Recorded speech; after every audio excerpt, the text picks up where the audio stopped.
Assalamualaikum warahmatullahi wabarakatuh. Salam sapa sosial. Pagi ini kita ada di Dusun Curah Laos, yang mana pagi ini kita akan melaksanakan P2K2 lagi terkait permasalahan desil.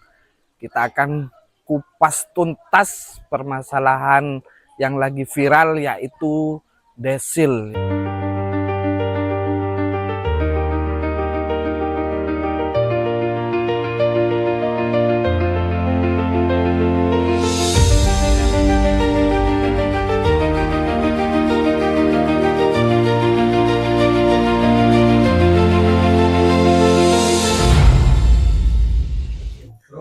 Pagi ini kita sudah ada di kediaman Bu Ambia di Dusun Curah Laos bersama pemateri kita atau narasumber kita, pendamping PKH Kecamatan Mumbul Sari, khususnya di Desa Lampeji, Mas Idrus Salim Zaini. Gimana kabarnya? Alhamdulillah sehat walafiat. Sehat ya? Sehat. Alhamdulillah. Masih semangat ya? Semangat. Terus ya. Pagi ini kita akan membahas tuntas terkait masalah desil. Desil ini sangat marak sekali di dunia maya, khususnya di TikTok, di YouTube dan segala macam.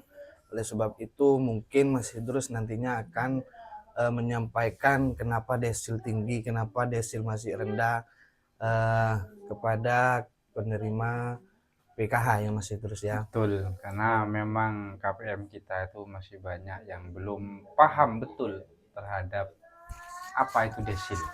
Begitu ya. Jadi perlu kita berikan pemahaman agar KPM kita itu tidak bingung terkait peningkatan atau penurunan desil yang mereka alami.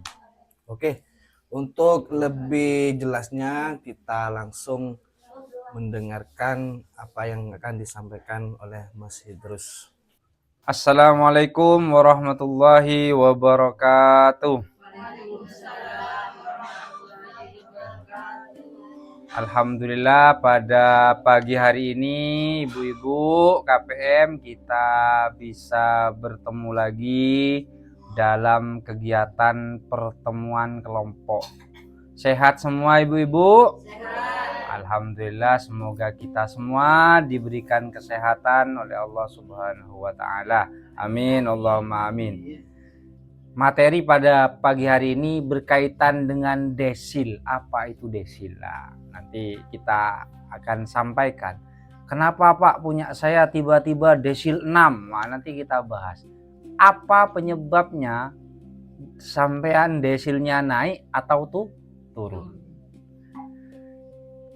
Desil itu ibu-ibu, desil itu adalah peringkat kesejahteraan sosial.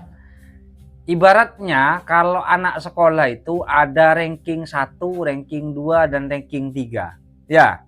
Nah, kalau dalam hal kesejahteraan sosial itu ada desil 1, desil 2, desil 3, desil 4, desil 5 sampai desil 10. Desil 1, 2, 3, 4, 5, 6, 7, 8, 9, 10. 10 ini paling tinggi. Cuma desil itu berbeda dengan ranking. Kalau ranking semakin kecil angkanya semakin baik. Tapi kalau desil semakin tinggi justru yang semakin baik. Jadi kalau misalnya sampean desil 10 itu semakin baik, bukan semakin buruk. Tapi kalau ranking semakin tinggi rankingnya sampean, misalnya ranking 10, nah itu sudah tidak lebih baik daripada ranking 1. Maka ini kita perlu perlu kita jelaskan kepada ibu-ibu agar nanti ibu-ibu tidak salah paham terkait desil. Kalau dalam desil ibu-ibu semakin rendah desilnya sampean, desil 1, 2, 3, 4, ini berarti sampean masuk dalam kriteria 10% masyarakat dengan kesejahteraan ekonomi yang paling rendah. Masyarakat Indonesia ini insya Allah ada 287 juta jiwa. Dari 287 juta jiwa itu, ibu-ibu, itu dipilah berdasarkan kesejahteraan sosial ekonominya. 10% paling rendah masuk desil 1. 10% lagi terendah, di atasnya paling rendah, itu masuk desil 2. Terus seperti itu. Desil 3 juga 10%, desil 4 juga 10%, sampai desil 10 itu 10%. Jadi desil 1 sampai desil 10 itu mencakup 100% penduduk Indonesia. Jadi kalau ibu-ibu misalnya desil 1, sampean cek bansos desil 1, berarti sampean masuk dalam 10% penduduk Indonesia dengan tingkat kesejahteraan ekonomi paling rendah. Kalau sampean masuknya desil 10, berarti sampean masuk dalam 10% masyarakat Indonesia yang memiliki kesejahteraan sosial ekonomi paling tinggi. Jadi bisa dipahami ya, kalau desil 1 itu berarti paling rendah, desil 2 lebih tinggi sedikit, desil 3 lebih naik sedikit, paling tinggi nanti desil 10. Kalau sudah desil 10 udah ada desil 11. Sekarang kita bahas siapa saja yang berhak menerima bantuan sosial. Dari desil 1 sampai 10 itu yang berhak menerima bantuan sosial itu yang PKH dan BPNT itu hanya desil 1 sampai desil 4. Desil berapa ibu-ibu? Desil 1 sampai desil 4. Kalau 5, 6, 7, 8, 9, 10 ini tidak berhak mendapatkan bantuan sosial, baik itu BPNT maupun PKH. Desil 5 itu masih bisa mendapatkan bantuan, namanya bantuan PBIJKN. Apa itu PBIJKN? PBIJKN itu kalau kita mengenalnya dengan nama BPJS yang dari pemerintah. Nah sekarang sampai sini paham ya ibu-ibu? Paham, oke. Berikutnya yang ingin kami sampaikan, apa yang menyebabkan desil seseorang itu masuk desil 1, 2, 3, 4 itu, atau sampai 10. Dilihat dari mana? Kok desil saya misalnya 5. Dilihat dari apa? Desilnya saya itu 6 misalnya. Ada ibu-ibu yang seringkali itu bertanya-tanya, saya itu kok tiba-tiba Pak desil saya itu naik.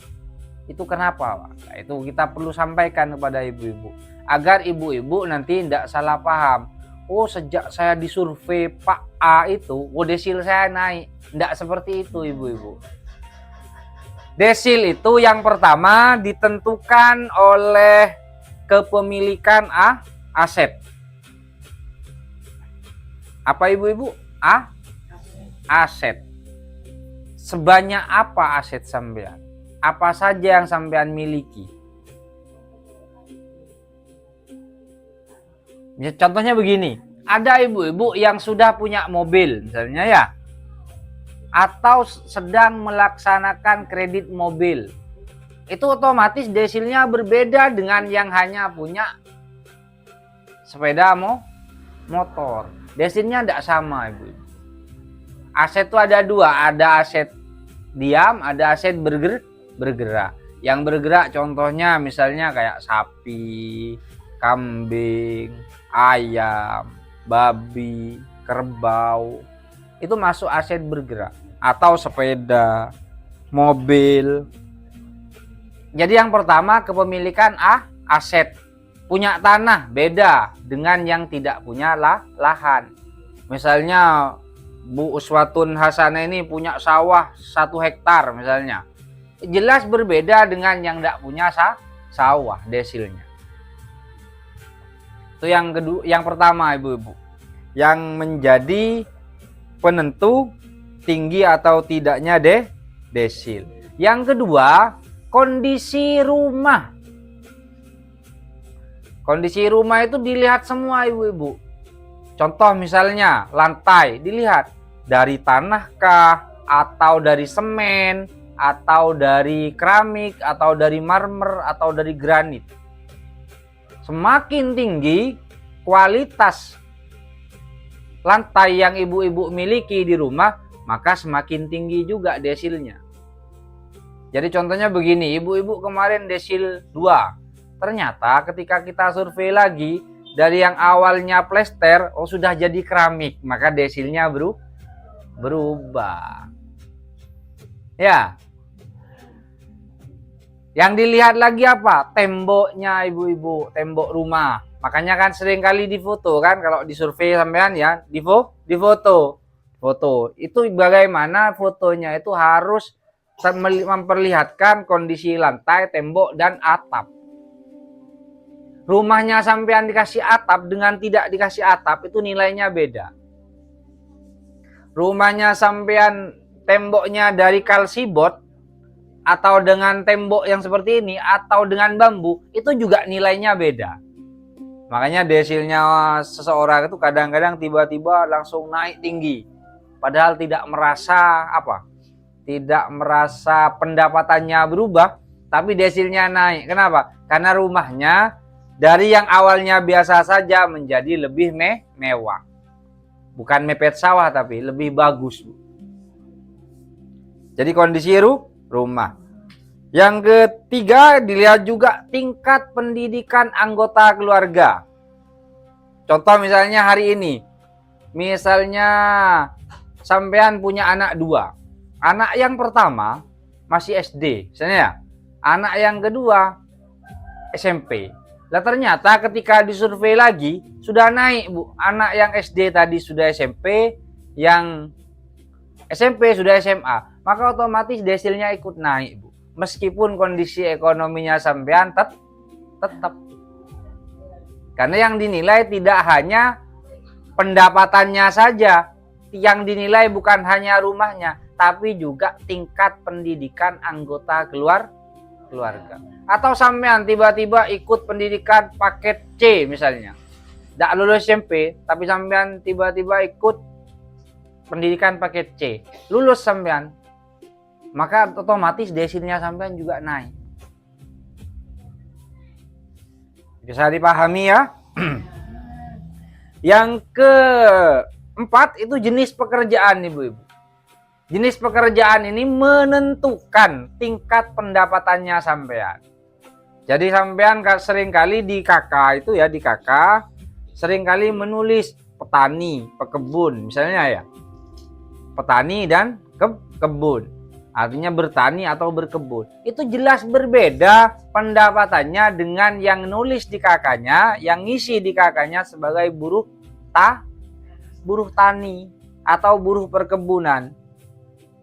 Padahal yang banyak ini banyak salah kadang di masyarakat. Banyak yang mengisinya kurang hati-hati. Pekerjaannya buruh tani diisi sebagai petani. Kalau petani itu ibu-ibu, mereka adalah yang memiliki lahan dan dikerjakan sendiri. Itu petani namanya. Tapi kalau sampean tidak memiliki lahan, tapi mengerjakan lahan pertanian, kalau bahasa orang sini apa? Beton misalnya, atau ngalak drep misalnya ya. Nah itu namanya buruh tani, buruh pertanian. Artinya sampean bekerja tapi bukan punya sendiri. Itu yang keempat, Bu. Yang kelima, jumlah anggota keluarga. Jadi contohnya begini, kita kasih contoh. Bahwa jumlah anggota keluarga itu menentukan. Sampean pendapatannya 2 juta. 2 juta ya, 1 bulan. Tapi anggota keluarganya berbeda-beda. Misalnya Bu Uswatun Hasanah ini sama Bu siapa? Bu Evi. Sama-sama pendapatannya 2 juta. Tapi anggota keluarganya beda. Yang satunya 5 orang dalam satu kakak, yang satunya 3 orang dalam satu kakak. Itu akan menjadi penentu desil juga. Yang 5 jelas lebih rendah desilnya. Yang sedikit, Bu, dengan pendapatan yang sama, itu akan lebih tinggi. Kenapa? Karena beban pengeluarannya nanti juga berbeda. Selain itu, Bu, ada variabel-variabel di luar itu, data-data sekunder, data kedua, kalau tadi data primer, ini data kedua, yang juga menentukan desil. Contohnya apa? Sampean punya kemampuan kredit sepeda, kredit mobil, itu juga akan menentukan naik atau turunnya desil. Memiliki angsuran bank, memiliki listrik yang relatif tinggi. Ada yang punya apa? Listrik sampai 2.200. Di sini tidak ada. Di beberapa daerah itu ada, dan itu biasanya memiliki usaha. Karena tidak mungkin keluarga itu kebutuhan listriknya itu sampai 2.200. Yang 900 saja tidak habis dipakai. Ya, Mas cukup. Kenapa harus ambil yang 2.200? Kan seperti itu. Yang ketiga, arus transaksi keuangan sampean. Sampean seringkali misalnya melakukan transaksi digital, baik melalui HP, rekening, ditransferi uang 10 juta dari luar, misalnya. Ada yang seperti itu? Kadang misalnya ada suaminya kerja di Bali, suaminya kerja di Lombok, suaminya kerja di luar negeri, setiap bulan rutin transfer. Berarti ada arus keuangan yang masuk ke rekening sampean yang dilihat sama pemerintah. Pemerintah itu melihatnya melalui apa? Melalui transaksi keuangannya sampean. Nah, nanti dilihat, oh ternyata Ibu Evi ini transaksi keuangannya tinggi. Oh, pendapatannya tidak begitu tinggi, tapi ternyata transaksi keuangannya tinggi. Masuklah desilnya menjadi lebih naik. Oh, Bu Uswatun Hasanah ini ternyata secara pendapatan biasa. Oh, tapi punya angsuran sepeda, naik desilnya itu. Seperti itu. Dari sini bisa dipahami ya Ibu-ibu. Jadi harapan kami nanti setelah ibu-ibu pulang dari sini, ibu-ibu tidak lagi bingung terhadap desil. Jadi perlu saya berikan rangkuman bahwa pertama, desil itu adalah tingkat kesejahteraan sosial ekonomi tiap masing-masing individu. Bahwa desil itu sifatnya tidak tetap, Bu. Misalnya hari ini Bu Uswatun Hasanah desilnya 2, tahun berikutnya juga bisa berubah naik menjadi 5 atau 6. Desil itu semakin tinggi semakin bagus. Jangan susah kalau sampean desilnya tiba-tiba naik. Loh sekarang desil 3, bulan depan lah kok naik ternyata desilnya menjadi 6. Jangan susah, Bu. Saya sering ini lihat KPM justru susah kalau desilnya naik. Merasa kalau desilnya sudah naik mau tidak dapat bansos. Jadi harapan saya kalau desilnya sampean naik maka disyukuri Ibu-ibu. Karena berarti sampean tingkat ekonominya, sosial ekonominya menjadi lebih tinggi. Yang ketiga, yang penting bahwa ada banyak variabel yang menentukan naik atau tidaknya desilnya sampean. Maka kalau dari beberapa variabel itu sampean memang naik, maka bisa dipastikan desilnya juga ikut naik. Itu yang bisa saya sampaikan. Nanti beberapa materi juga ingin disampaikan dengan teman-teman yang lain terkait desil. Kalau ada yang tidak ibu-ibu pahami nanti bisa ditanyakan kepada kami. Kami siap menjelaskan kembali kepada ibu-ibu agar ibu-ibu bisa lebih mengerti tentang desil. Kurang lebihnya mohon maaf. Saya akhiri. Wallahul muwaffiq ila aqwamit thoriq. Assalamualaikum warahmatullahi wabarakatuh.